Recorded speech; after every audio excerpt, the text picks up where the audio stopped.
Hi, Elaine. Okay, so we have this watch here for you. 6139 6009, the North American only variant. Yours is the first one I've ever run across that, as far as I know, when an origin was known, was not in the United States. For some reason, most of the ones I see come from Florida.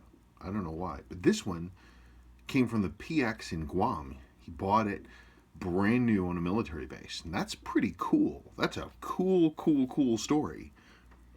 Because that's these watches with military history. That's like an intersection of collectability things.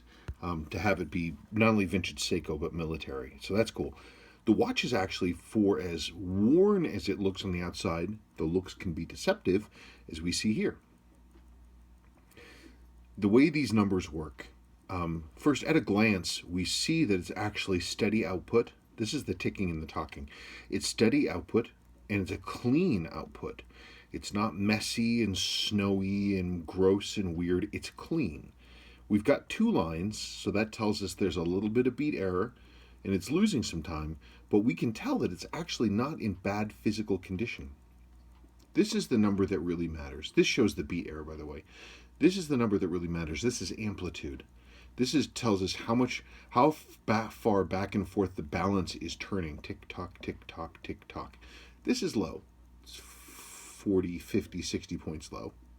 But it's not bad. It's over 200. That's, for a watch that looks to be in this current condition, that's not bad. That's a really good sign. And the fact that it's so clean, boy, that's pretty decent. This bracelet, by the way, this is very cool. This is the bracelet you're on. This is not the correct bracelet for this watch, but what this is this is an unbranded bracelet made by a company called Stellux. And I can tell because of the way that the links come apart here. It's a pretty high quality bracelet. It's really nice bracelet. If he doesn't want that bracelet, I'll take it. But that's a cool bracelet. Okay. So I looked at your watch. It's got the usual things. We know it's in good condition, generally, because even though as hazy as the outside of the watch was, the movement actually doesn't look that bad. The movement's actually pretty shiny. The only thing I see, there's a couple things. One, this is the reset spring, and it's come off of this post right here. I don't know why, but it has. So that's why we can't reset the chronograph at all. Would you stop moving? Stop it. Woomba, stop it. Okay, so this spring is supposed to be right here. Okay, whatever, that's not a big deal. Your lower mainspring arbor port is really worn. You can't really tell. It's not moving that much, but I was looking at it before I wound it up, and I was like, whoo, that thing's moving. So we're going to need to put a fix in for this, for the lower mainspring arbor port. That's pretty routine for these. It's just one of those things. Seiko could have basically preemptively put a jewel in the bottom of this shaft to stop it from wearing, and they chose not to. So we kind of have to go backwards and do that. Okay, so I'm going to close this up carefully because I don't want to catch that spring that's loose. I can't really put that spring back without taking the watch apart, so I'm not going to worry about that. And there's your watch. Now, it looks rougher than it does because the exterior wear is so serious. The watch has been serviced 3 times, and they did some stuff. I can tell they did stuff. This is a second type 1-part sweep. These watches originally came with a 2-part sweep, a little silver button in the middle. That's not that big of a deal. Seiko specified that when these watches came in for service, that the first type sweep be replaced with the second type sweep. So it is what it is.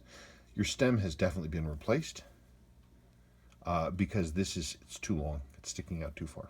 So somebody built that from parts. So the stem got broken at a certain point and got replaced.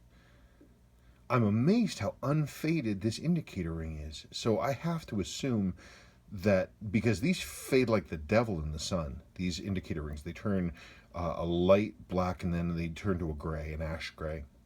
So I have to believe this indicator ring is a later replacement when maybe some of this other work was done.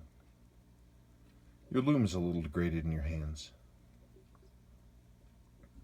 If it were my watch, and of course your insert's really worn.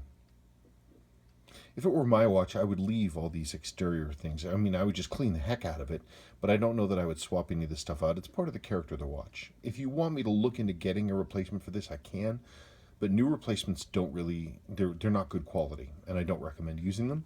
And so we would be stuck using a good used original, which would still show wear. It would be better than this, but me personally, I would leave it. Because when we get this cleaned up, it's going to look really decent.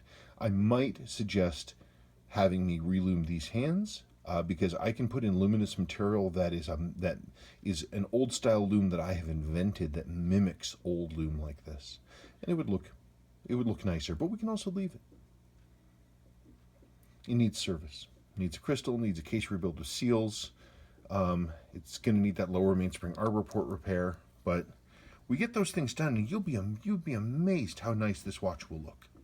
You'll be amazed. Okay, let me know what questions you have. Thank you.